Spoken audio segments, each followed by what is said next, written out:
Yang kami hormati Bapak Ibu perwakilan dari Balai Dikat Keuangan, Kantor Wilayah DJP, DJPB, DJKN Kalimantan Barat.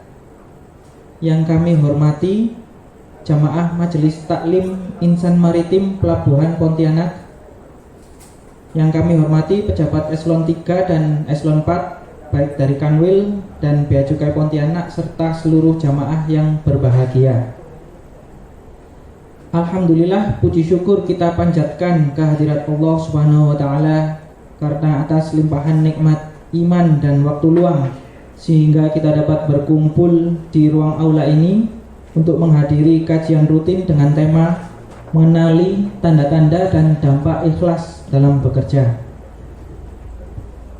yang akan dibawakan oleh pembicara kita yang luar biasa, yaitu Bapak Profesor Dr. Haji Wajidi Sayadi, Magister Agama Islam, yang saat ini menjabat sebagai Guru Besar Bidang Ilmu Hadis IAIN Pontianak.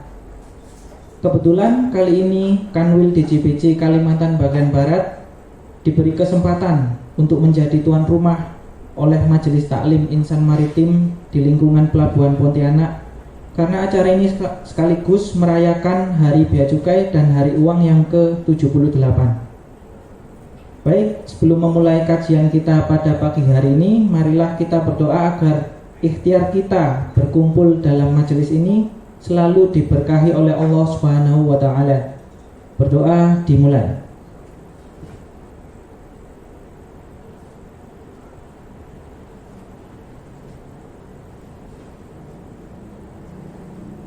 Selesai. Baik, untuk menambah hikmat dan barokah kajian kali ini, marilah kita simak sejenak pembacaan tilawah yang akan dibacakan oleh Bapak Agus Setiawan. Kepada Ustadz Guswan kami persilahkan. Ila maghfiratin min rabbikum وجنة عرضها السماوات والأرض أعدت للمتقين الذين ينفقون في السراء والضراء والكاظمين الغيظ والعافين عن الناس والله يحب المحسنين والذين إذا فعلوا فاحشة أو ظلموا أنفسهم ذكروا الله فاستغفروا لذنوبهم ومن يغفر الذنوب إلا الله ولم يصروا على ما فعلوا وهم يعلمون أولئك جزاؤهم مغفرة من ربهم وجنات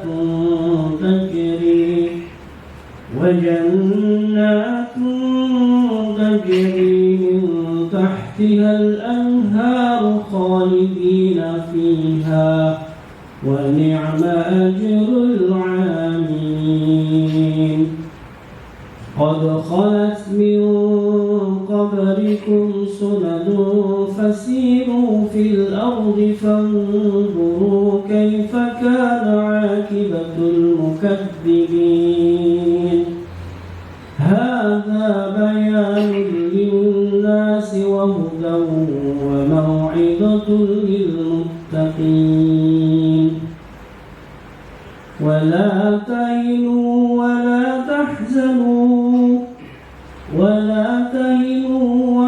تحزنوا وأنتم الأعلون إن كنتم مؤمنين صدق الله العظيم. السلام عليكم ورحمة الله وبركاته. Waalaikumsalam. Waalaikumsalam. Terima kasih kepada Pak Guswan atas pembacaan tilawah yang telah dilantunkan. Saya Hilman Zakiri bertindak sebagai MC akan memandu jalannya acara pada pagi hari ini. Baik, pertama-tama marilah kita simak bersama sambutan oleh Ketua Dewan Kemakmuran Masjid Kantor Wilayah DJPC Kalimantan Bagian Barat kepada Bapak Beni Nofri. Kami persilahkan. Selamat pagi Bapak Ibu sekalian. Yang saya hormati Bapak Profesor Wajidi Sayadi, Guru Besar bidang hadis di IAIN, yang juga sering mengisi kajian rutin di Masjid Mujahidin. Bapak Ibu dari Kemenq 1, dari BDK, FRT, Adiki, Bapak-bapak dari tuan rumah sendiri, dari Kanwe, BSK, ada Pak Alim, dari BSK Pontianak, BKM, kemudian dari pajak kalau hadir ya, DJKN dan perbendaharaan DJPB. Bapak Ibu insan maritim Pelabuhan Pontianak yang sudah hadir, dari Pelindo, dari karantina, dari asosiasi, dari Polsek dan sebagainya, yang memang setiap bulan kita rutin melakukan kajian. Dan pada pagi hari ini dengan suasana kebatinan dan syahdu tadi sudah dilantunkan ayat suci Al-Quran oleh Pak Ustadz Guswan yang telah membuka pembukaan pada pagi hari ini. Bapak Ibu sekalian, kami selaku tuan rumah mewakili DKM dan Kanwil mengucapkan terima kasih atas kehadiran Bapak Ibu memenuhi undangan kami, dan ini merupakan suatu ajang untuk silaturahmi dan juga sinergi di komunitas maritim atau pelabuhan. Jadi bukan hanya kita menguatkan dari sisi pekerjaan teknis, tetapi juga mengisi mental kita, jiwa kita, sehingga itu juga akan menunjang pekerjaan kita sehari-hari. Sesuai tema judul yang pada pagi hari ini, mengenali tanda-tanda dan dampak ikhlas dalam bekerja. Karena sering kita alami dalam kita bekerja, kadang jenuh, kadang bosan, kadang capek dan sebagainya. Dan kalau kita bekerja itu kita semata-mata kita tujukan ibadah kepada Tuhan, kepada Allah, mungkin akan kita kembalikan lagi di rasa-rasa yang negatif itu bisa kita positifkan, dan nanti kita akan banyak mendengar ceramah atau pedoman yang disampaikan oleh Bapak Profesor Wajidi, dan juga mungkin nanti kita akan lebih memperkuat zikir kita. Dengan zikir kita setiap saat, setiap detik, kita bisa mungkin lebih ikhlas, lebih semangat untuk bekerja. Dan tema ini kita ambil memang sangat membumi ya, jadi tidak lepas dari pekerjaan kita sehari-hari, karena sebagian waktu kita ini lebih banyak juga di kantor dari pagi sampai sore, kemudian mungkin Sabtu Minggu saja yang lebih banyak di keluarga. Dan itu nanti mungkin temanya akan ada lagi, yaitu dengan keluarga. Nanti setiap bulan kita rutin dari DKM ini, dan juga dikaitkan dengan peringatan Hari Besar Agama. Jadi kita akan laksanakan, mungkin akan juga bersinergi dengan DKM BJK Pontianak. Demikian yang bisa kami sampaikan. Semoga kita semua selalu dalam lindungan Allah SWT. Amin ya rabbal alamin. Assalamualaikum warahmatullahi wabarakatuh. Waalaikumsalam. Boleh kasih tepuk tangannya kepada Pak Beni Nofri. Baik, menginjak acara inti, tausiah kali ini akan disampaikan oleh Bapak Profesor Dr. Haji Wajidi Sayadi, Magister Agama Islam. Sekedar informasi bahwa di akhir acara nanti ada sesi tanya jawab. Jadi mohon bagi yang ingin bertanya untuk dapat disampaikan di akhir acara. Sedikit menyampaikan CV pembicara kita pada pagi hari ini. Bapak Haji Wajidi lahir dan besar di Kampung Masigi Bonde, Kampalagian, Polewali Mandar, Sulawesi Barat. Mohon koreksi jika terdapat salah ucap. Menempuh pendidikan S1 di IAIN Alauddin Makassar dan S2 di IAIN Syarif Hidayatullah Jakarta, berlanjut hingga S3. Kemudian tahun 2022 berhasil menyandang gelar profesor atau guru besar dalam bidang ilmu hadis dan telah menulis 26 karya ilmiah sejak tahun 2001. Baik, kepada Bapak Haji Wajidi, waktu dan tempat kami persilahkan.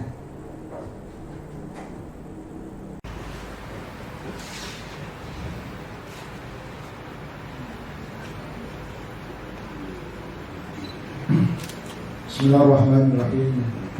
Assalamualaikum warahmatullahi wabarakatuh. Waalaikumsalam warahmatullahi wabarakatuh. Alhamdulillahirabbil alamin. Wa bihi nasta'inu ala umuri dunya wa din. Asyhadu an la ilaha illallah wa asyhadu anna Muhammadar Rasulullah. Allahumma shalli wa sallim wa barik ala Rasulillah Sayyidina Muhammad wa ala alihi wa sahbihi ajma'in. Subhanaka la ilma lana illa ma 'allamtana innaka antal alimul hakim. Shadaqallahul azim. Yang kami hormati Bapak Ketua Kepala DKM BC Kalimantan Bagian Barat, yang saya hormati Ketua Diklat Keuangan BC Kalimantan Bagian Barat, dan seluruh pejabat di lingkungan Kanwil BC Provinsi Kalimantan Bagian Barat ini, hadirin dan hadirat pada pagi hari ini. Mohon maaf tidak sempat menyebutkan satu persatu tanpa mengurangi rasa hormat kami. Takut juga nanti salah sebut. Alhamdulillah, kita bersyukur. Saya terutama merasa hari ini sangat berterima kasih bisa hadir bersama-sama untuk silaturahim kita. Tadi saya di WA Pak Imit, saya sampaikan Alhamdulillah saya bisa silaturahmi di kantor Bapak. Jadi Pak Imit dulu ini bertugas di Sulawesi Barat di kampung saya. Nah, sebelum pindah ke sini, beliau berkenalan dengan sahabat saya di kantor Kementerian Agama Provinsi Sulawesi Barat. Jadi saya sudah kenal melalui WA, tapi belum pernah ketemu orangnya. Tapi karena saya di Mujahidin Ahad malam itu, seperti yang kemarin ini Ahad malam, saya bikin ada kajian hadis. Nah, beliau sering ada di Mujahidin, saya ketemu di situ, terkenal. Hari ini saya baru tahu rupanya sekarang beliau kakak di tempat ini. Nah, alhamdulillah, jadi sebuah kesyukuran, kebahagiaan tersendiri hari ini bisa kita silaturahmi. Di satu sisi juga saya diberi amanah menyampaikan tema yang luar biasa beratnya, mengenali tanda-tanda dan dampak ikhlas dalam bekerja. Ini tema yang luar biasa bagusnya, tapi luar biasa juga beratnya. Jadi apalagi saya diminta kira-kira disiapkan nggak proyektor. Wah, berarti saya harus menulis ini. Kalau disiapkan proyektor harus menulis. Alhamdulillah saya sempat menulis beberapa. Ya paling tidaklah, karena memang dalam beberapa kajian saya seperti di Masjid Al-Jamaah di Jalan Sulia, itu tiap Jumat malam itu kajian tafsir. Saya pakai macam ini, jadi selalu ada paginya dibagi-bagi sama jamaah, dan jamaah biasa memperbanyak. Nah, kecuali kalau di Mujahidin karena tidak disiapkan. Tapi pagi hari ini ada mana untuk membuat seperti ini, alhamdulillah. Nah, baik, kita lanjut aja. Sambil mendengarkan juga kita melihat. Nah, saya memulai dari cerita ini, kisah. ini fakta kejadian dan kita memulai dari sini sekaligus menjadi keberkahan awal.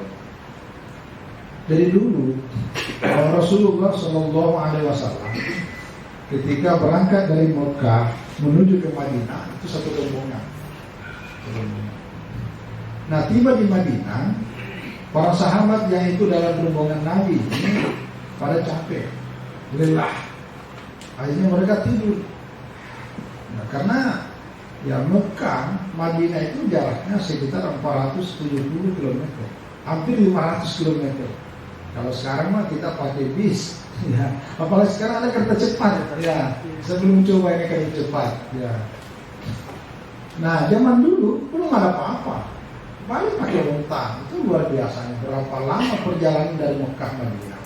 Begitu sampai di Madinah, dia capek, letih, doya dan seterusnya. Akhirnya pada tidur semua. Ada satu orang yang tidak bisa tidur. Kenapa tidak bisa tidur? Dia sibuk ngurusi cewek. Nah, dalam bahasa gaul itu dia ngurusi perempuan. Itu ya. Jadi tidak tidur. Dan Nabi lihat orang ini. Wah, ini orang ini rupanya datang ke sini ini bukan untuk ikhlas, tapi dia datang karena ada perempuan yang dia ikuti. Nah, begitu para sahabat sudah lepas istirahat, pada bangun, Nabi naik di atas mimbar ceramah di hadapan mereka. Dalam ceramahnya inilah mengabdakan hadis ini. Inilah hadis yang sangat populer, sering kita baca dan sering dengar. Ya, lanjut. Innamal a'malu binniyah. Jadi amal itu tergantung niatnya. Paman, ya. Wa innamal limri'in ma nawa. Dan setiap orang akan mendapatkan apa yang dia niatkan. Faman kana hijrah Allah wa rasuli fa hijratu Allah wa rasuli.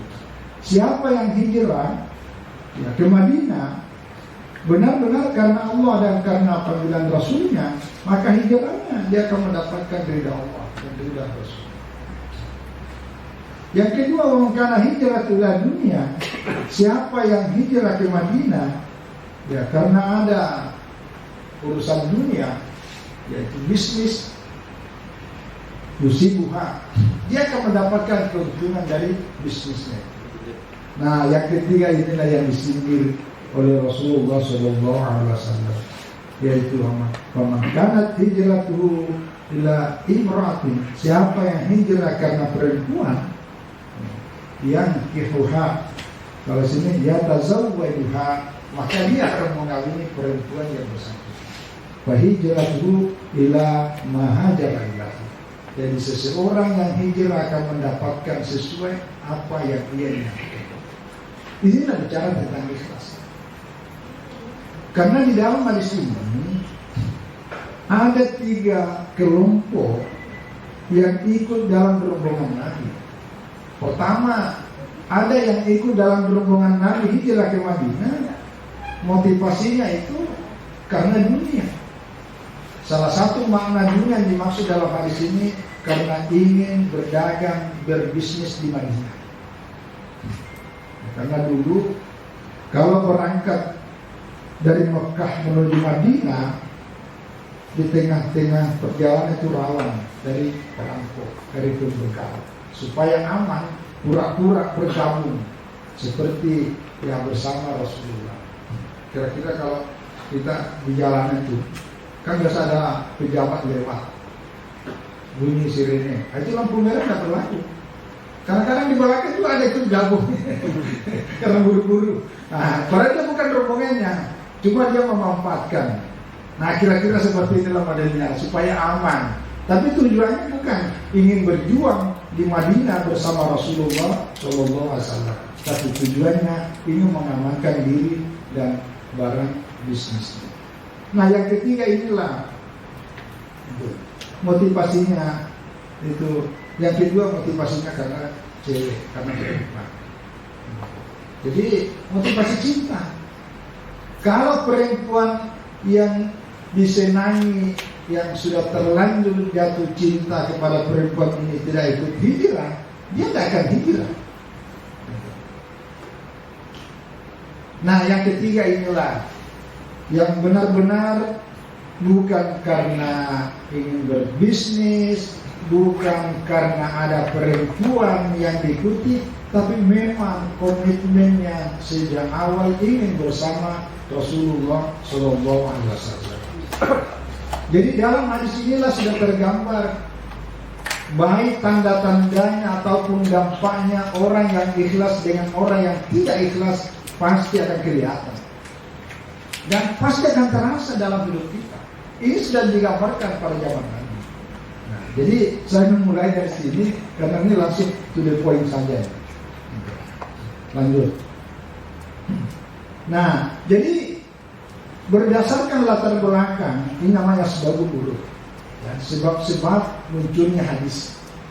Kalau Al-Quran namanya asbabun nuzul, sebab-sebab atau kejadian-kejadian yang terjadi lalu Allah menurunkan ayat-ayat Al-Quran. Kalau ini asbabul wurud, ya, kejadian-kejadian yang menyebabkan Rasulullah bersabda. Nah, berdasar pada latar belakang ini, maka inti dari hadis ini adalah masalah keikhlasan. Inilah yang dipahami oleh Imam Abu Hanifah, bahwa hadis ini bicara tentang keikhlasan. Kalau Imam Syafi'i, hadis ini bicara tentang niat. Nah, ini perbedaannya. Nah, saya tidak ada tulis di sini, tapi ini sekedar tambahan. Karena situ dikatakan innamal a'malu binniyat wa innamal likulli imrin ma nawa, maka inilah dipakai dalam mazhab Syafi'i yang mayoritas ulama berpendapat bahwa seluruh amal yang kita lakukan tanpa niat itu tidak sah. Karena niat itu adalah rukunnya ibadah. Inilah dalilnya. Lalu apa yang dimaksud dengan niat dalam konteks fikih? Kasbu syai'in muqtarinan bi fi'lihi. Kita menyengaja berdasar dari kehendak hati bersamaan dilakukannya perbuatan. Itulah namanya niat. Jadi bersamaan. Maka inilah diperhatikan dalam fikih, terutama mazhab Imam Syafi'i. Ketika kita takbir Allahu Akbar, itu bersamaan. Ketika kita wudhu juga bersamaan. Tapi dalam mazhab Abu Hanifah yang dimaksud oleh hadis ini adalah keikhlasan. Keikhlasan. Karena itu dia menjadi titik penentu tentang diterimanya amal ibadah kita. Ya, walaupun kita berniat sebagaimana niatnya dalam tataran fikih dan syariah, tapi kalau kita berbuat bukan karena Allah, maka itu juga dianggap sia-sia. Jadi itu ada perbedaan sedikit, perbedaan. Tapi intinya kita gabung aja bahwa berawal dari niat itulah timbul keikhlasan. Karena tidak ada orang bisa berbuat ikhlas tanpa diawali dari niat. Jadi antara niat dengan ikhlas dua hal, satu kesatuan yang sama sekali tidak bisa dipisahkan. Itu kira-kira itu. Lanjut. Nah, ketika kita berniat atau mau ikhlas, paling tidak ada tiga hal yang mendasar yang tersirat di dalamnya. Yang pertama, begitu ada kehendak hati, kemauan dari dalam, maka prinsipnya itu adalah semacam pengakuan ikrar. Apa ikrarnya? Ikrar untuk melakukan suatu perbuatan dengan sepenuh hati. Nah, tujuannya hanya untuk mencapai ridha Allah. Itu kata kunci. Yang kedua, selalu ada terpatri dalam hati kita bahwa apa yang kita lakukan ini tidak bisa tercapai kecuali atas bantuan Allah. Itu namanya isti'anah. Maka nanti salah satu tandanya atau ikhtiar untuk menanamkan rasa keikhlasan dalam diri kita, salah satu diantaranya selalu memulai pekerjaan dengan membaca Bismillahirrahmanirrahim. Itu tandanya. Bismillahirrahmanirrahim bukan sekedar bacaan dan slogan, tapi itu adalah bahasa akidah dan keyakinan. Salah satu tafsir yang dijelaskan para ulama, huruf B Bismillahi, Bismillah. Kalau terjemahannya kan dengan membaca nama Allah, itu terjemahannya. Kalau hanya sekedar membaca, ya orang semua bisa baca. Tapi tafsirnya maknanya adalah isti'anah. Artinya atas bantuan Allah saya bisa melakukan pekerjaan ini. Maka itu kemudian tanda berikutnya bagi orang ikhlas selalu mengakhiri dengan membaca Alhamdulillah.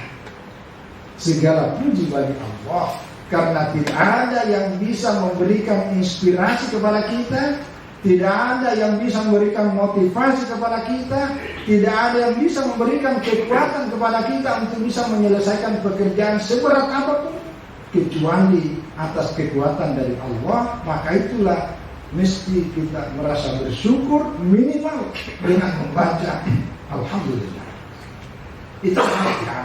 Itu cara membangkitkan rasa ikhlas. Ya, walaupun setiap orang kadar keikhlasannya berbeda-beda, tidak bisa dipukul rata, tidak bisa dipukul rata. Dan kita juga tidak mungkin juga bisa menjustis seseorang. Anda itu tidak ikhlas, belum tentu. Dia ikhlas, tetapi kadar keikhlasannya mungkin sebatas ini, ada yang sebatas begini, ada yang itu dan seterusnya. Jadi setiap orang punya kadar keikhlasan yang dipengaruhi banyak faktor. Dan yang ketiga, begitu kita berniat ya untuk mau ikhlas dalam bekerja, ada kata-kata camkan dalam hati kita bahwa inilah yang bisa saya lakukan, sepenuhnya saya serahkan kepada Allah. Inilah namanya tawakal. Jadi ikrar, isti'anah dan tawakal ini menjadi kata kunci. Jadi bismillah itu kalau dalam tafsir Al-Futuhat Al-Ilahiyah itu tafsiran bismillah itu ada beberapa lembar. Hanya kata bismillah dan hanya dibahas huruf B. Itu tafsir. Itulah bedanya tafsir dengan terjemahan. Terjemahan itu kadang-kadang tidak mewakili apa yang dimaksud sebenarnya. Jadi terjemahan hanya sekedar membantu saja. Kita bisa salah paham. Saya beri contoh ya. Kalau kita baca ayat, misalnya Hurimat alaikumul maitatu waddamu walahmul khinzir. Jadi telah diharamkan atas kamu memakan bangkai al-mayt, waddamu darah. Nah ada kalimat berikutnya walahmul khinzir, daging babi. Orang bisa bertengkar. Yang diharamkan cuma dagingnya. Cuma dagingnya. Cuma itu Al-Quran terjemahannya. Walahmu dan dagingnya. Jadi yang bukan daging boleh dong. Itu kalau baca terjemahannya itu. Jadi kulitnya boleh, giginya boleh, rambutnya boleh, dan seterusnya. Karena yang disebutkan di Al-Quran cuma daging. Itu terjemahan. Nah, kata-kata seperti ini memerlukan penjelasan. Penjelasan itulah namanya tafsir. Apa tafsirnya? Menggunakan kaidah tafsir, kawaid tafsir. Namanya majaz. Apa maknanya? Salah satu kaidahnya dalam bahasa Al-Quran menyebutkan dzikrul juz'i wa iradatul kulli. Jadi ada ayat dalam Al-Quran yang Allah sebutkan hanya bagian tertentu, tapi yang dimaksud adalah seluruhnya. Jadi disebutkan dagingnya, tapi yang dimaksud adalah seluruh apa saja dalam tubuh hewan babi itu semuanya adalah haram, titik. Itu contoh antara tafsir dengan terjemah. Begitu juga tadi ketika kita baca Bismillahirrahmanirrahim, tidak cukup hanya dengan terjemah sehingga dengan mengatakan dengan membaca Bismillahirrahmanirrahim cukup membacanya, belum cukup. Perlu penjelasan dan pemahaman. Inilah namanya tafsir, seperti yang kita jelaskan. Jadi membangkitkan rasa keikhlasan dalam diri banyak hal, terutama diawali dari dalam. Ini semuanya dari dalam karena pengakuan. Lanjut. Nah, orang yang ikhlas ini yang tadi saya jelaskan ini, ya, dalam bekerja biasanya selalu mengawalinya dengan membaca Bismillahirrahmanirrahim dan mengakhirinya dengan Alhamdulillah. Yang tadi sudah jelaskan. Dan di antara makna bacaan basmalah dari Bismillahirrahmanirrahim adalah atas bantuan Allah saya dapat melakukan pekerjaannya. Begitu selesai pekerjaannya, baca Alhamdulillah. Saya mau tambahkan, tadi nggak sempat. Kalau mau lebih bagus, ya, lebih aktif, yang muncul dari dalam adalah diri kita selalu dalam keadaan ada air wudhu. Itu paling pas. Jadi sebelum kita keluar dari rumah, ya, menuju tempat di mana kita bekerja, berdinas dan seterusnya, usahakan tidak keluar dari rumah kalau tidak dalam keadaan sedang ada air wudhu dalam diri kita. Itu paling pas. Saya sejak belasan tahun, umur sekitar saya madrasah tidak iya. Karena dengan membaca banyak kitab, banyak nasihat dari guru-guru saya di kampung, kiai-kiai, itu banyak mengajarkan, nah, jangan lupa selalu dalam keadaan ada air. Dan itu saya praktekkan, saya bawa ke mana-mana. Saya tinggal di Jakarta hampir 10 tahun di sekolah dan tempat-tempat lainnya saya belajar dan belajar. Itulah modalnya, selalu dalam keadaan berwudu sampai sekarang. Manfaatnya sangat besar. Apalagi kalau bicara konteks medis, tidak ada meragukan tentang manfaat air dalam tubuh kita. Apalagi air wudu yang setiap kali kita basuh diiringi dengan bacaan-bacaan agama, diiringi dengan niat, itu pengaruhnya sangat besar. Dalam kitab Tanqihul Paul dikatakan al-wudu nurun. Wudu itu adalah nur, adalah cahaya. Di depan mahasiswa-mahasiswa baik di S1 maupun di Pasca Sarjana dan beberapa tempat lain, saya sering menyampaikan. Kebetulan mahasiswa banyak guru-guru. Saya bilang, kalau kita sebagai guru mau mengajar, usahakan sebelum masuk mengajar berwudu dulu. Dan mahasiswa yang datang untuk ingin mendapatkan ilmu, hikmah, informasi dari guru-guru kita juga dalam keadaan belajar, dalam keadaan ada wudu, itu nyambung. Kenapa ulama-ulama dulu? Ya, saya tinggal di kampung halaman sekitar hampir 300 km dari kota Makassar, 277 km dari Makassar. Nama tadi Jampalagi, Sulawesi Barat sekarang. Saya belajar di kiai-kiai kampung. Referensinya tidak terlalu banyak kita perlu baca, tetapi berkah ilmu yang ditanamkan pada murid dan santrinya sangat berbekas. Kenapa? Karena sebelum memulai, guru sholat duha dulu, santrinya juga sholat duha, belum lagi sholat hajatnya. Sehingga guru mengajar dengan penuh keikhlasan, murid pun belajar dengan penuh keikhlasan, ketemu sama-sama mukhlis. Ilmunya sedikit tapi keberkahnya banyak, dan itu sangat terasa. Termasuklah tadi nasihat tentang wudu itu, saya sampai hari ini alhamdulillah. Saya sampai namanya tinggal di Jakarta ya Pak Beni ya. Di Jakarta ini dari satu terminal ke terminal. Saya waktu kuliah di Jakarta 3 kali naik bis kota, baru sampai di kampus Ciputat. Bergelantungan, bagus. Bergelantungan di bis kota zaman dulu ke PD Masjid. Kalau sekarang mah udah mulai bagus. Berapa banyak preman yang kita lewati di terminal.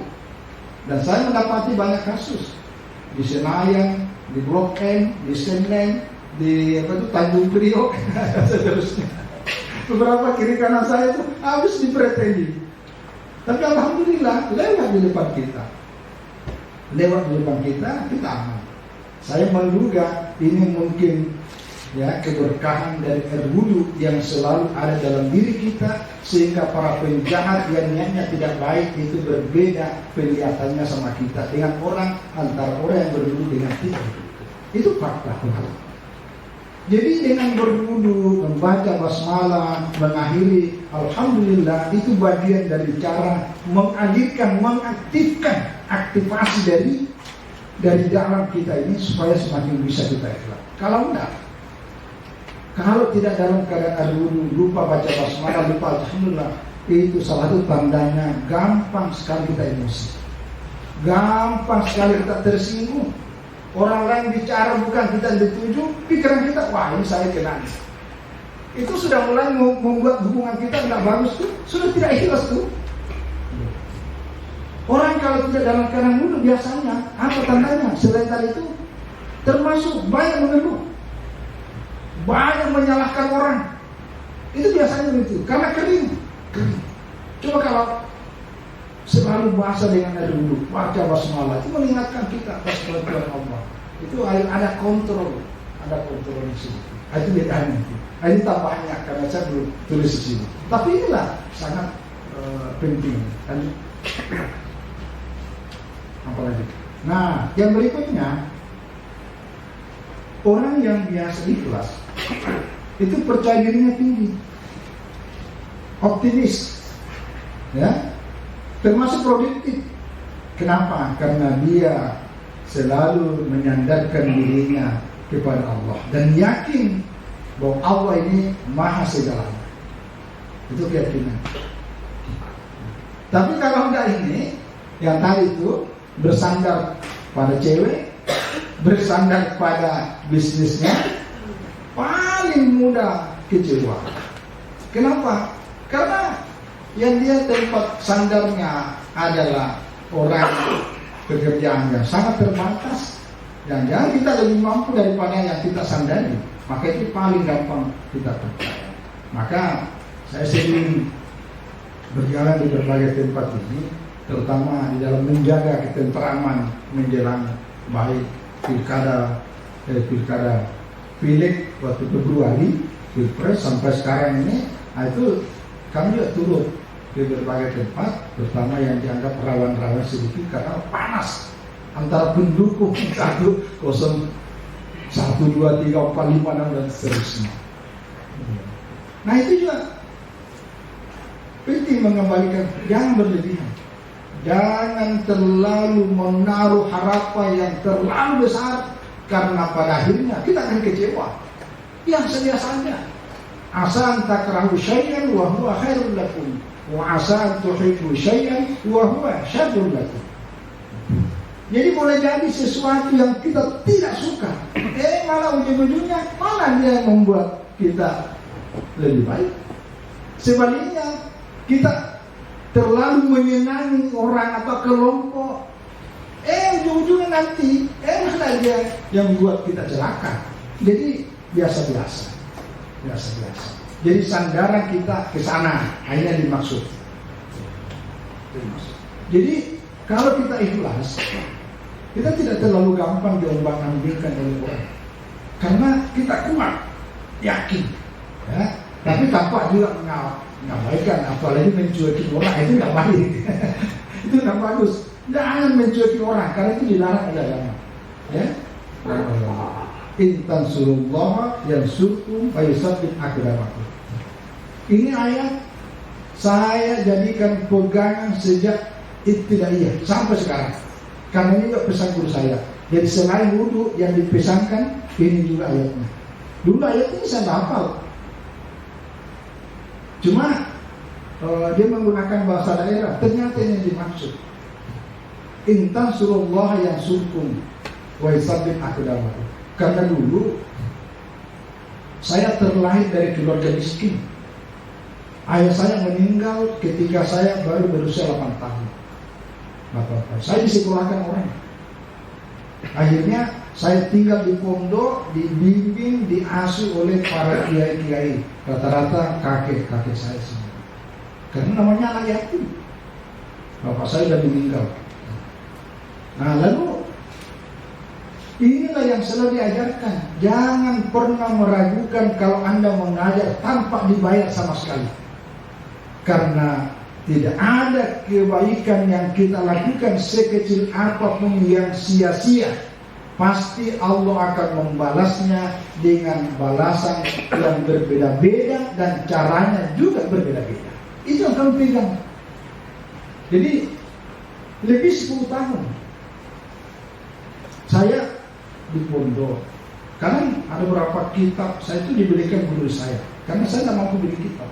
Jadi guru saya beli, ini kau pakai. Saya selesai di Alia tahun 85, tapi kuliahnya masuk S1 88, 3 tahun. Karena tidak dibiarkan, kau sini aja dulu bantu-bantu para kiai-kiai. Apa yang terjadi? Begitu saya diizinkan dan dilepas secara resmi, karena sebagai santri tidak akan pernah kita berani melangkah ke jenjang lebih tinggi tanpa izin dari guru kita. Karena itu kita rela keikhlasannya. Apa yang terjadi? Begitu kita masuk S1, alhamdulillah beasiswa. Dari Makassar saya ikut tes secara nasional, alhamdulillah dapat beberapa beasiswa di tempat-tempat yang berbeda. Tidak membayar dan tidak dibayar. Tidak membayar, kita yang dibayar. Masuk S2 beasiswa, masuk S3 beasiswa. Orang lain termotivasi dengan kebaikan kita, itu masuk. Dulu saya rajin masuk penjara, tapi bukan karena kriminal Pak ya, bukan. Saya sih masuk penjara di sini, di kelas 2 sana, di Jalan Ali Sucipto. Itu apa? Saya bimbing, bina warga di lembaga masyarakat. Saya bawa banyak mahasiswa. Nah, ada satu peristiwa menarik. Saya didatangi seorang ibu-ibu. Ya umurnya sekitar 35-40 awal. Dia datang sambil meneteskan air mata dan mengucapkan terima kasih berkali-kali. Terima kasih Pak, terima kasih Ustaz. Kenapa? Karena di penjara itulah menjadi pintu hidayah bagi dirinya. Dulu waktu ditangkap oleh penegak hukum, dia meronta-ronta karena tidak mau ditangkap, karena ada kasus. Tapi apa yang terjadi? Begitu penjara, ternyata di situ mendapatkan banyak nikmat, terutama nikmat hidayah. Karena disitulah dia baru mengenal baca Al-Quran, disitulah baru mengenal bagaimana tata cara sholat, bagaimana mengenal agama dan seterusnya. Jadi kadang-kadang ya kita secara lahiriahnya kita menilai seseorang buruk, tapi ternyata itu dari jembatannya. Dari mana? Itu dari kebaikan mahasiswa, dari kebaikan pelayanannya di dalam yang mengajak kami untuk datang ke sana. Sama juga. Saya pernah masuk, biasa bulan Ramadan, saya diundang banyak tempat. Dan juga ada orang yang kami Islamkan, ada yang Buddha, dia di Solo. Saya tanya, apa kamu masuk Islam? Sebelum kita bimbing, tuntun, akad 2 kalimat syahadat, saya tanya, kenapa masuk Islam? Hanya karena mau kawin dengan perempuan muda muslimah? Oh bukan. Jadi apa mendorong? Ada cerita pengalaman. Apa pengalamannya? Setiap masuk waktu sholat duhur, semua pekerja muslim di Solo itu berhenti semua. Lalu ganti baju, cuci tangan, cuci badannya yang kena oli, akhirnya dia bersih dan sholat berjamaah. Karena dia tidak Islam, cuma nonton dalam kondisi baju yang kotor, dalam kondisi tangan yang kotor. Di situ dia mikir, bagus juga saudara-saudara kita muslim ini. Begitu masuk waktu sholat, dia bersih, sudah bersih, baru makan siang. Situlah dapat hidayah. Akhirnya masuk Islam. Apa maksudnya? Maksudnya kebaikan yang dilakukan oleh teman-temannya itu menjadi dakwah bagi bersama melalui praktek kehidupan kita sehari-hari, apapun profesi dan kedudukan, kapan dan dimana. Itu kira-kira. Lalu kita. Nah, ini saya berbaca dalam Al-Ghazali. Ini untuk likailah taksau alama fatakum wala tafrahu bima atakum. Ini dia prinsip. Karena tidak ada manusia yang bebas dari musibah. Pasti ada masalah yang kita hadapi. Sesuatu yang kita rencanakan dan inginkan, ternyata tiba-tiba hilang begitu saja. Begitu juga sebaliknya, ada hal yang Sama sekali kita mendapatkan sesuatu yang tidak terencana, ternyata dapat lebih dari apa yang kita harapkan. Kan kita gembira tuh. Jadi antara gembira dengan dalam kondisi kecewa itu biasa. Tetapi dengan prinsip ini mengajak kita likailah tak sawala mafataku. Jangan terlalu larut dalam pikiran-pikiran yang susah ketika ada sesuatu melekat dalam dirimu, hilang itu. Tapi wala tafrahu bima ataakum. Ketika Allah memberikan sesuatu kepada kamu, jangan bergembira berlebih-lebihan. Jadi sikap biasa saja. Itu tandanya orang ikhlas. Itu tandanya orang ikhlas. Jadi tidak terlalu banyak tidak pengaruh. Coba kalau tidak ikhlas, kalau hilang, ngamuk, siapapun kamu. Jadi orang yang ada kiri kamu dimarahi. Orang-orang tidak tahu masalah. Tapi sebaliknya, ketika mendapat sesuatu yang lebih dari apa, gembiranya bukan main. 7 hari 7 malam, tidak pernah berhenti senyum. Tapi kalau ini biasa-biasa, itu tandanya. Jadi maksudnya, kalau orang ikhlas itu dia independen, merdeka. Itu tandanya. Jadi jangan orang anggap orang yang pendiam itu, justru yang pendiam itu menikmati hidupnya. Itu tandanya. Ini ayatnya. Jadi orang yang biasa bekerja secara ikhlas, selalu berpikiran positif, jiwa dan pikirannya lebih tenang. Karena selalu bersikap sederhana, biasa-biasa, tidak terlalu mudah terpengaruh dan apalagi sampai putus asa. Ini dasarnya. Ini saya baca di kitab Al-Ghazali yang saya mengajarkan. Dulu saya pengajar di Masjid Al-Khalifah Kota Kerjaan, di kantor wali kota. Saya baca kitab Maulidatul Mu'minin min Hiyal Mu'minin. Lanjut lagi Mas Arif. Nah ini terakhir ya. Ini pesan Nabi, warga bima kasanallahu laka takun khairan nas. Sebenarnya pesan Nabi ini ada 5.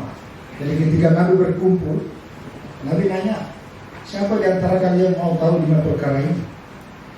Mau tahu, mau mengamalkan, dan mau menyampaikan kepada orang lain. Tidak ada sahabat yang berani menjawab, kecuali Abu Hurairah. Mengatakan, saya siap bantu Rasul. Lalu Nabi menyebutkan 5 hal. Salah satu dari antara 5 itu ini. Warga bima kasanallahu laka takun khairan nas. Merasa senang, merasa gembira dengan apa yang Allah sudah berikan kepada kita, takun agunan nas, maka jadilah Anda manusia yang paling kaya. Ini membuat hati kita nyaman. Ini lawannya serakah, lawannya tamak. Jadi kita, apa yang Allah berikan kepada kita selalu anggap inilah yang terbaik. Alladzi ahsana kulla syai'in khalaqahu. Jadi apa yang Allah berikan kepada kita itu yang terbaik. Walaupun tetap kita harus optimis. Kalau ada yang lebih baik dari ini, tidak ada salahnya untuk berbuat, mendapatkan yang terbaik, tidak apa-apa. Tapi kalau sudah merasa cukup dengan itu, maka itulah membuat hati kita adem, nyaman, tidak kerasa terus kesal kemari. Karena kalau tidak pernah ada rasa seperti ini, maka segala cara kita lakukan tanpa peduli bahwa ini melanggar hukum, ini melanggar agama dan seterusnya, yang penting kita capai. Ini berbahaya. Ini berbahaya. Jadi sekali lagi ini juga menjadi nasihat buat kita, satu tandanya untuk mengenali gejala orang bekerja secara ikhlas adalah rasa syukurnya dan sabarnya sangat tinggi. Nah, kemarin di Mujahidin yang kemudian saya tuangkan dalam itu tulisan di Facebook saya itu, menulis ilmu itu ibarat air susu. Itu harusnya akan bahas di Mujahidin. Jadi Nabi itu dalam mimpinya diberikan segelas air susu, lalu beliau minum. Begitu minum, air susu itu mengalir jari-jari tangannya. Tapi sisa dari air minum dari Rasulullah diberikan kepada Umar. Lalu sahabat bertanya, ya Rasulullah, apa makna pemberian sisa air minum baginda Rasul kepada Umar? Beliau menjawab, itulah ilmu. Artinya apa? Ilmu itu ibarat air susu. Air susu adalah sesuatu yang memberi manfaat. Kemanfaatannya membuat orang senang, membuat orang segar, membuat orang nyaman, bahkan membuat orang sehat. Maka ilmu yang kita dapat seharusnya membuat hati kita menjadi lebih nyaman. Jangan ilmu yang kita dapat membuat hati kita semakin panas.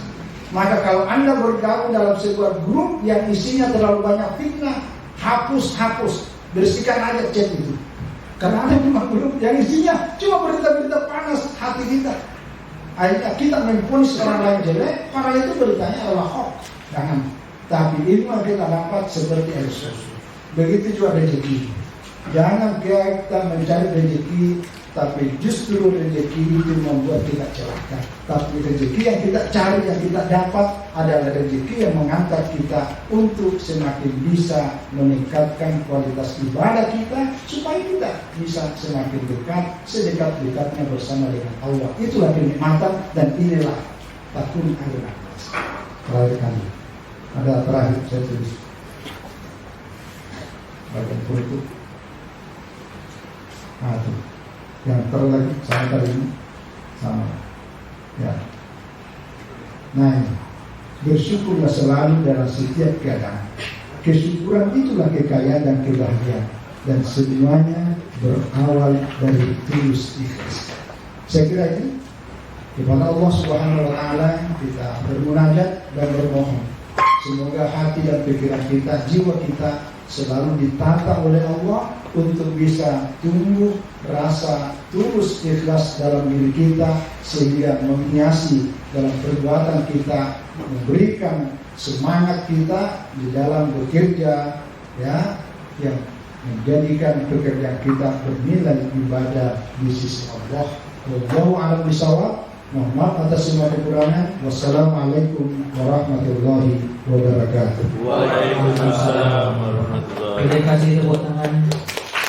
Wajidi.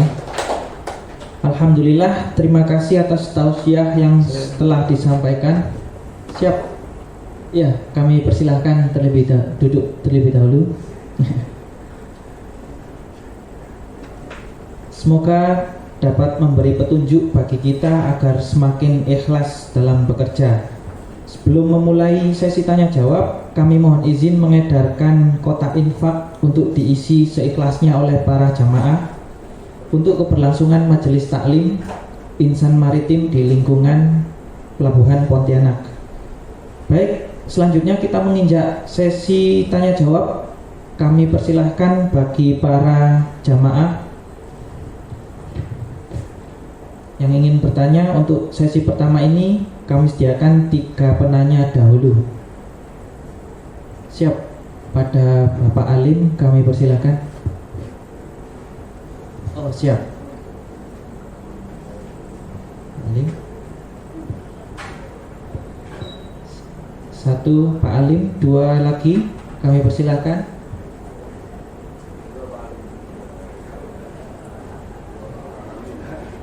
Atau mungkin Pak Alim dulu. Pada Bapak Alim kami persilahkan. Terima kasih, Mas Hilman. Assalamualaikum warahmatullahi wabarakatuh.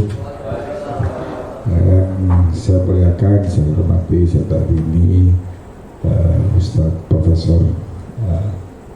Terima kasih atas kesempatannya dan ilmunya tadi terkait dengan ikhlas yang luar biasa. Beberapa hal tadi menambah wawasan bagi saya pribadi khususnya.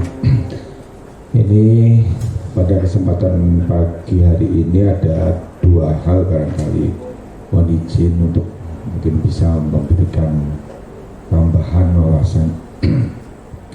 Yang pertama terkait dengan definisi pemahaman ikhlas itu sendiri.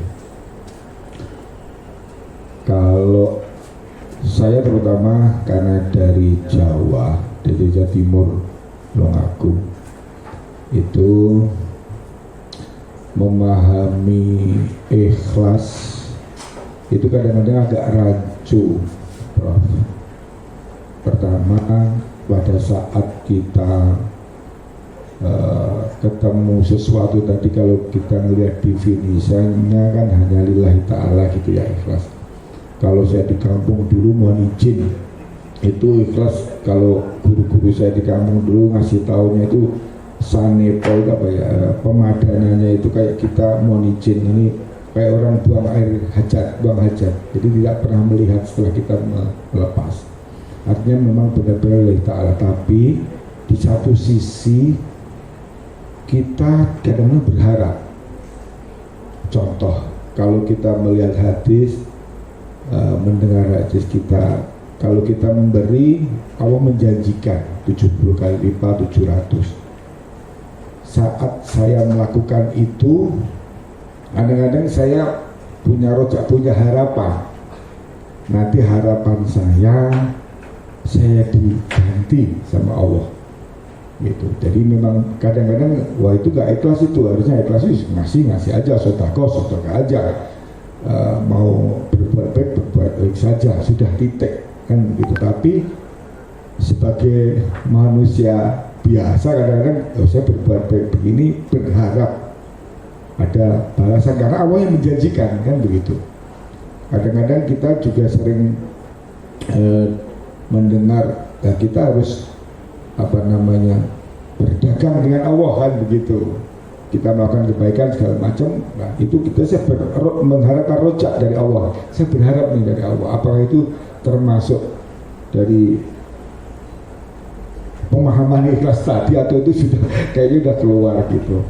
Karena ada hal pemikiran-pemikiran yang pertama. Yang kedua, mohon izin Prof, barangkali kadang-kadang saya masih agak rancu ini terkait pengertian ikhlas dengan ridho gitu.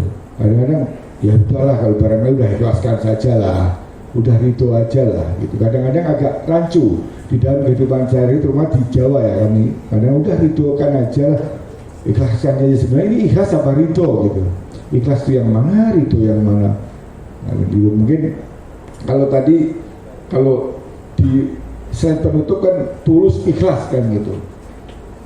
Sebenarnya tulus itu gimana, ikhlas gimana? Kadang-kadang agak membuat kadang-kadang berpermainan kata-kata ini agak rancu. Apalagi setelah sering-sering mendengarkan debatnya Rocky Gerung, tambah pusing saya. Kadang-kadang kali sedikit sudah membuat ini. Jadi mohon izin Prof, barangkali bisa sedikit memberikan pencerahan ya kepada saya khususnya untuk dapat menjalani. Dan tadi saya terima kasih Prof. Tadi saya mau menanyakan sebelum slide terakhir Mas, coba bisa nggak? Sebelum slide terakhir, tadi saya mau menanyakan yang ketiga, tapi ternyata sudah dijawab. Khususnya yang terakhir, yang slide sebelum terakhir Mas.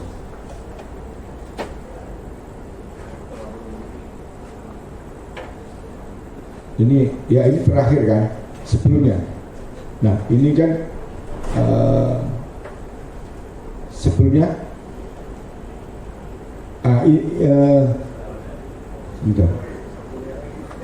sebelumnya lagi yang tadi kehilangan tadi. Nah ini Al-Hadid yang 57 ini, yang ayat 23 ini. Tadinya saya mau menanyakan Bro, bagaimana saya harus bersikap untuk melatih keikhlasan saya, sedangkan saya itu kadang-kadang berharap yang lebih. Misal saya terlalu lama di Aceh, tiba-tiba kesini gitu loh. Kadang-kadang itu membuat hati saya itu yang manusiawi ya Prof ya. Kadang-kadang itu ternyata saya sangat banyak berharap bahwa saya segera geser nih. Ternyata setelah ada ayat ini, jangan kamu agar kamu tidak bersedih terhadap apa yang luput, artinya tidak yang kita harapkan tidak kita terima. Apakah begitu ya Prof? Dan tidak terlalu bergembira terhadap apa yang saya terima saat ini. Jadi standar aja. Mungkin ini sudah menjawab Prof. Terima kasih banyak Prof. Jadi mungkin dua saja yang mungkin. Terima kasih Mas Imran. Assalamualaikum warahmatullahi wabarakatuh. Waalaikumsalam warahmatullahi wabarakatuh. Izin Pak Prof langsung dijawab atau nunggu 2 pertanyaan lagi? Langsung. Oh siap, 1 orang 2 pertanyaan. Siap. Baik, mungkin kami persilahkan untuk menjawab lebih dahulu. Untuk waktu dan tempat kami persilahkan. Terima kasih Pak Alim atas apresiasinya. Ini pertanyaan yang luar biasa saat ini, karena memang ikhlas ini kalau dalam pengertian ikhlas itu kan artinya murni, sama dengan air ini, air mineral itu kan putih bening, belum ada campuran. Begitu dimasuk tetesan kopi atau susu, itu sudah tidak murni, sudah tidak ikhlas. Jadi ikhlas itu kalau dalam konteks tauhid itu lawannya syirik. Tapi kalau sudah masuk pada ibadah, maka itu nanti ada bagi 2. Ada syirik jadi, ya, kabir besar, ada syirik shagir, yaitu orang ria. Itu syirik, tapi masih kecil. Itu memang ini luar biasa. Tetapi dalam konteks ini,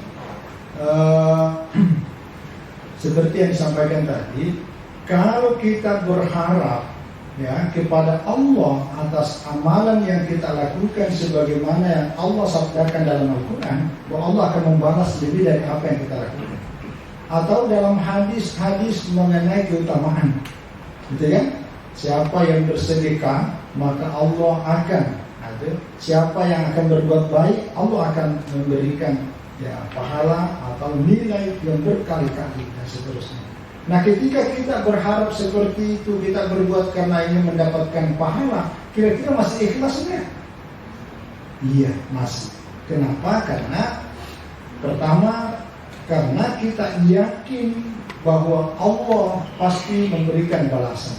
Jadi kita berbuat karena mengharap balasan dari Allah, itu juga bagian keikhlasan, karena kita percaya bahwa Allah yang memberikan balasan. Yang kedua, cuma memang kadar dan tingkat keikhlasan oleh penjelasan para ulama itu ada beberapa. 1, ini namanya keikhlasan pada standar. Ya, kalau bahasa sekarang mungkin kelompok minimalis lah gitu ya. Ya, karena kenapa? Dia melakukan suatu amalan karena ingin mendapatkan pahala balasan. Karena memang itu dicantumkan dalam hadis, apalagi baca hadis-hadis fadilah kan, keutamaan. Siapa yang sholat berjamaah mendapatkan ya 27 derajat minimal. Nah, sama dengan ini, yang surkum Allah akan menolong kamu. Jadi karena ini mendapatkan pahala. Yang kedua, ada orang, nah ini juga mirip, yaitu ulama biasa ada yang menyebutkan seperti seorang pedagang. Pedagang itu selalu menghitung antara untung dengan rugi. Jadi kalau dia kalkulasi, saya kalau melakukan ini pahalanya sekian, itu mirip-mirip lagi itu. Jadi disebutkan sebagai pedagang. Tapi kalau sebagai abid itu artinya pokoknya dia beribadah karena dia sebagai hamba. Gitu. Jadi kalau tadi ini masih kelompok sama dengan pedagang gitu ya, karena menghitung angka-angka, kalkulator dipakai. Jadi kalau tidak ada pahalanya disebutkan, tidak usah lah, terlalu kecil pahalanya kalau itu dilakukan. Gitu. Ada orang nanti bersedekah kalau hari Jumat, kalau bukan hari Jumat tidak mau bersedekah. Kenapa? Karena terobsesi dalam pikirannya itu pahalanya kalau hari Jumat pahala. Lebih lagi bulan Ramadan. Jadi uang itu ditabung. Loh, kok nggak sedekah banyak orang kena musibah? Ini bukan bulan Ramadan, nanti Ramadan lah. Kalau Ramadan kan pahalanya dilipat gandakan. Itu dampaknya. Padahal belum sampai Ramadan, dia meninggal dunia. Kan parah jadi itu. Itu tadi. Jadi masuk ikhlas, tapi masih pada taraf gitu. Ya. Kalau dia kelasnya sebagai hamba itu dia tidak mau tahu. Karena ini perintah dari Tuhannya, perintah dari atasan, perintah dari Allah, mau dapat pahala atau tidak, pokoknya dia berbuat. Itu lumayan. Nah, pada kelompok yang ketiga ini adalah semata-mata bukan pada angka, tapi ingin mendapatkan ridho Allah. Ridho itu artinya gembira. Jadi bagaimana caranya supaya Allah gembira sama kita?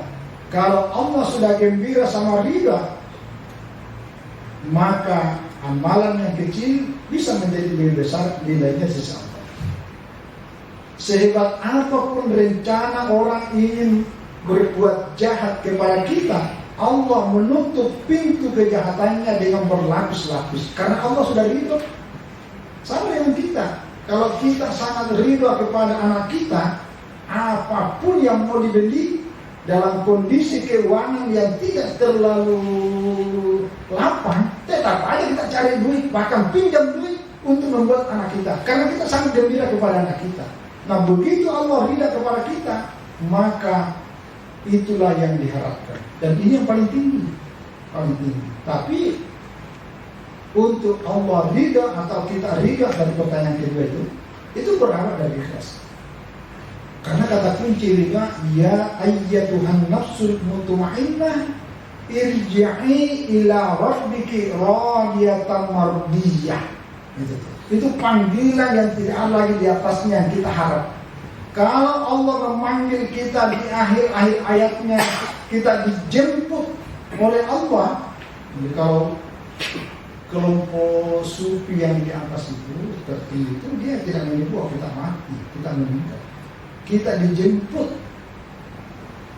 Irji'i ila rabbiki radiyatan mardiyah, dalam keadaan ridha dan diridhoi. Inilah kelompok yang paling tinggi.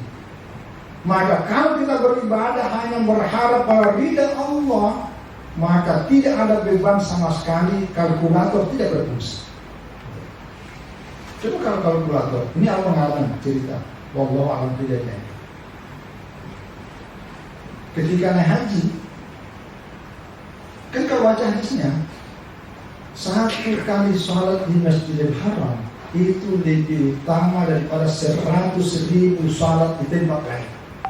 Jadi 100.000 kali kita sholat di Mujahidin, satu kali ya sholat di Mekah, Masjidil Haram, itu lebih utama Masjidil Haram.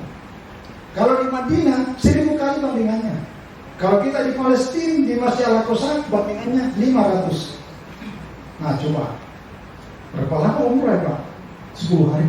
Nah, berapa lama sholat di Masjid Haram? Itu di kalkulator, baru ditulis.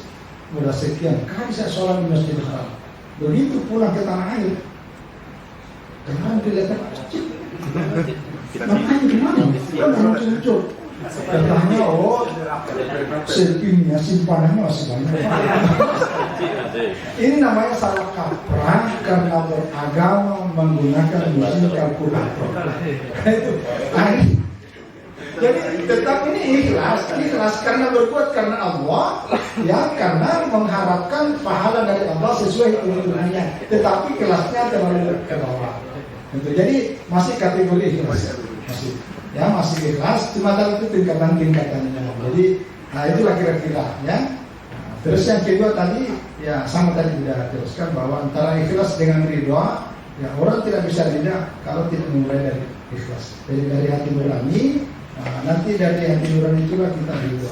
Dan ridho inilah menjadi kata kunci karena ridho menerima semua ketentuan Allah, ridho terhadap takdir, ridho terhadap syariat, ya, ridho terhadap kedua orang tua.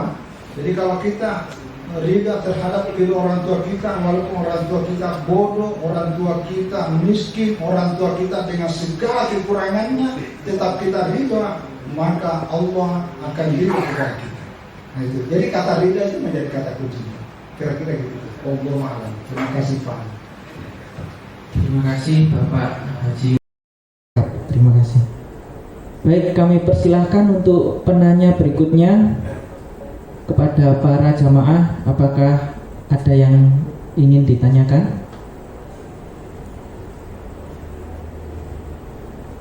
Siap. Ibu Murtini, kami persilahkan. Assalamualaikum warahmatullahi wabarakatuh. Perkenalkan, nama saya Murtini, Pak Ustadz. Saya di sini mewakili teman-teman sobat sambat ya Pak. Jadi sambat itu kalau itu bahasa Jawa ya Pak ya, artinya mungkin mengeluh ya Pak. Nah, mau nanya Pak Ustadz, kalau misalnya kita dalam bekerja itu kadang-kadang suka mengeluh gitu Pak. Tetap selesai sih Pak pekerjaannya gitu. Nah, apakah ada unsur ibadahnya di situ dan bagaimana keikhlasan kita gitu Pak di situ? Itu aja Pak. Wassalamualaikum warahmatullahi wabarakatuh. Waalaikumsalam warahmatullahi wabarakatuh. Baik, apakah langsung dijawab? Siap, kami persilahkan Bapak Haji Wajidi untuk menjawab. Ini juga bagian dari manusiawi lah ya, karena sifat-sifat kemanusiaan kita antara yang negatif dan positif. Jadi kita manusia ini dikelilingi dua kekuatan dari kanan namanya malaikat, kekuatan dari kiri namanya syaitan. Dan jumlah kata syaitan dan malaikat dalam Al-Quran jumlahnya persis sama, sebanyak 68 kali. Kenapa sama? Karena itulah dua kekuatan yang saling memperebutkan di sini. Jadi kalau bicara tentang jihad, hakikat jihad itu ada di sini, nafs. Jadi nafs ini adalah wadah, tempatnya bertarung antara dua kekuatan positif dari malaikat, yang kedua kekuatan negatif dari sebelah kiri. Nah, salah satu di antara senjatanya syaitan adalah sifat mengeluh. Jadi kalau kita mengeluh sedikit, lalu kita sadar, astagfirullahaladzim, itu kekuatan malaikat masuk tuh. Jadi terlipat keluar. Tapi kalau terlalu lama mengeluh, lupa istighfarnya, ini dikhawatirkan kekuatan tentara setan ini lama-lama bisa mengendap di dalam ini. Itu bahaya tuh. Bahaya. Ya, tapi pekerjaan selesai juga kan. Tetapi secara ilmu psikologis, orang kalau mengeluh itu akan berpengaruh. Itu pengaruhnya besar. Pengaruhnya besar. Apa yang mempengaruhi? Itu ada hormon yang membuat daya kerja kita sedikit kendor. Itu pasti kita rasakan karena itu alami. Ya? Nah, sama dengan misalnya ada tugas. Begitu tugasnya sudah terdesak, wah ini besok harus dikumpul nih. Wah itu cepat sekali jadi itu. Karena ada dorongan semangat yang kuat. Tapi kalau sambil mengeluh, sambil apa, itu konsentrasi kita sudah mulai juga sudah tidak fokus. Maka jadi, tetapi kurang maksimal. Nah, dalam konteks tentang ini ikhlas masih, ya, tetapi keikhlasannya terganggu. Maka ketika kita mengeluh, itu ya diusahakan jangan larut dalam keluhan demi keluhan. Karena itu tadi sangat berpengaruh larinya ke hati. Orang kalau sudah terbiasa mengeluh, lalu kemudian lupa, maka itu akan berakibat larinya ke dalam hati. Makanya pentingnya ada namanya sahabat. Dan kadang-kadang sahabat mengingatkan kita, belum salah mengeluh dari dulu tunainya. Nah gitu kira-kira. Jadi sekali lagi itu bisa sih masih kategori ikhlas, tapi keikhlasannya terganggu. Nah, yang berusaha ini sama sekali ketika memang berbuatnya bukan karena panggilan Allah, tapi memang karena panggilan ya cara mertua. Nah, jadi itu yang berusaha itu, karena bukan karena Allah semata. Tapi kalau kita berbuat, tetapi sedikit ada keluhan, tapi masih bisa terkendali. Ya, saya kira-kira itu. Terima kasih.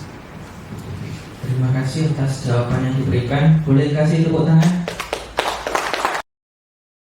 Kami persilahkan pertanyaan terakhir mungkin dari para jamaah. Ada yang ditanyakan mungkin? Ada? Baik, mungkin seru sekali. Ya, siap. Kami persilahkan pada Pak Haikal untuk menyampaikan. Assalamualaikum Pak Profesor. Saya mau tanya dikit nih Pak. Jadi gini, seandainya kalau kita mau mengerjakan suatu ibadah gitu ya, atau mengerjakan suatu kebaikan, biasanya niatnya sih baik ya, kemudian namanya setan itu suka masuk di tengah-tengah. Ketika terus kita mengerjakan suatu kebaikan itu atau beribadah, tiba-tiba datang seseorang atau orang yang kita kenal terus berubah gitu. Wah, saya harus baik supaya dilihat sama orang itu. Itu kita meluruskannya kembali gimana Pak Ustadz? Itu kan kadang-kadang kita seperti itu ya. Awalnya niat sudah ikhlas, sudah berharap pada Allah, cuma tiba-tiba di tengah jalan dibelokin gitu. Gimana Pak Ustadz?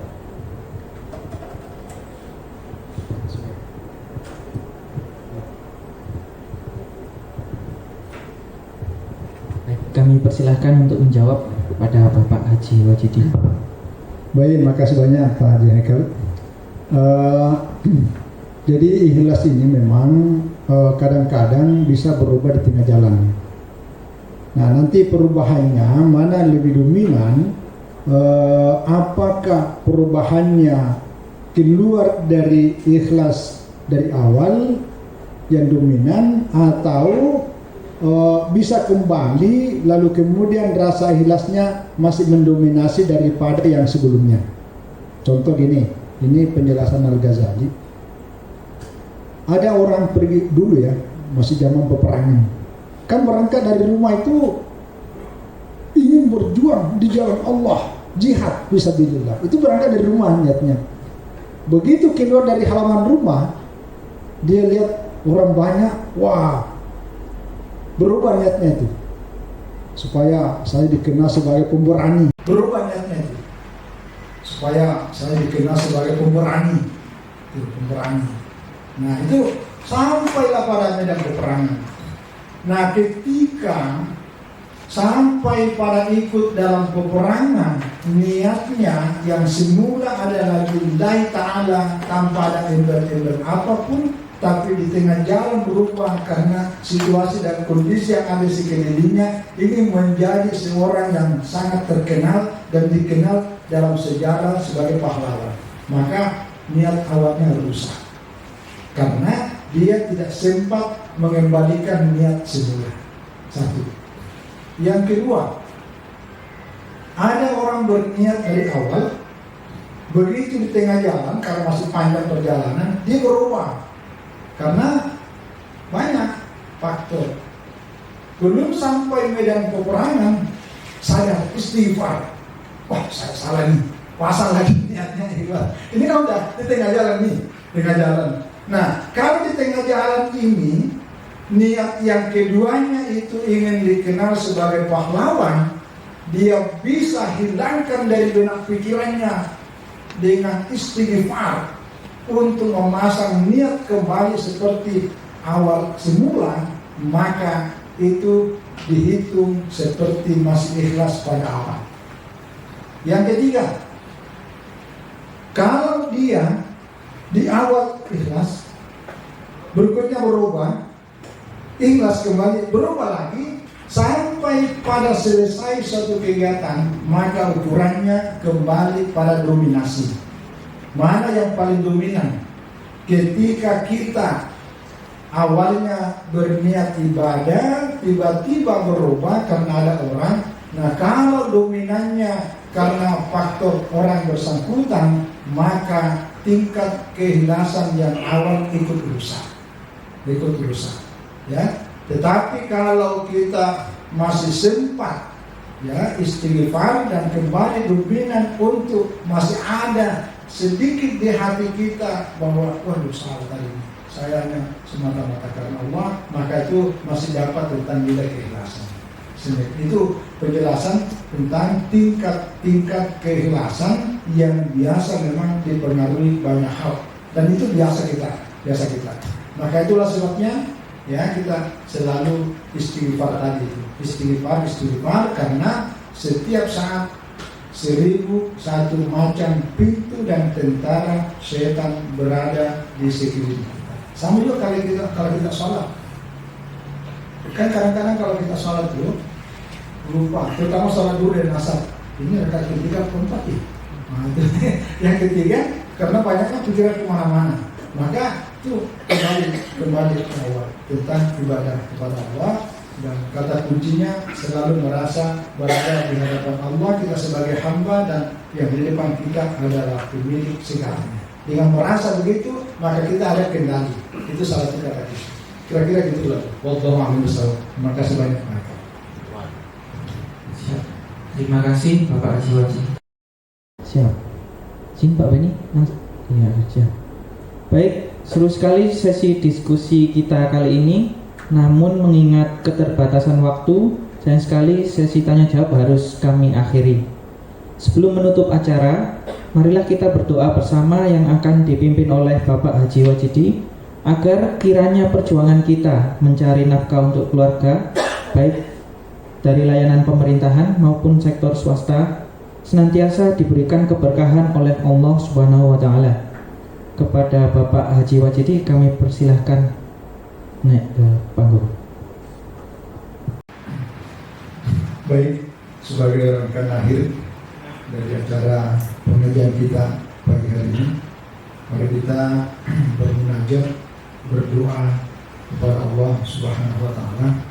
Mudah-mudahan seluruh aktivitas kita yang diawali dengan Bismillahirrahmanirrahim dan nanti kita akhiri dengan Alhamdulillahirabbil alamin, Allah memberikan kemudahan dan keberkahan dalam ilmu, keberkahan dalam rezeki, keberkahan dalam semua usaha kita bisa selamat bahagia dunia akhirat. Itu mari kita memulai dengan mengharap kemujizatan dan keberkahan dari surat Al-Fatihah. Al-Fatihah. Bismillahirrahmanirrahim. Iyyaka na'budu wa iyyaka nasta'in. Shiratal mustaqim.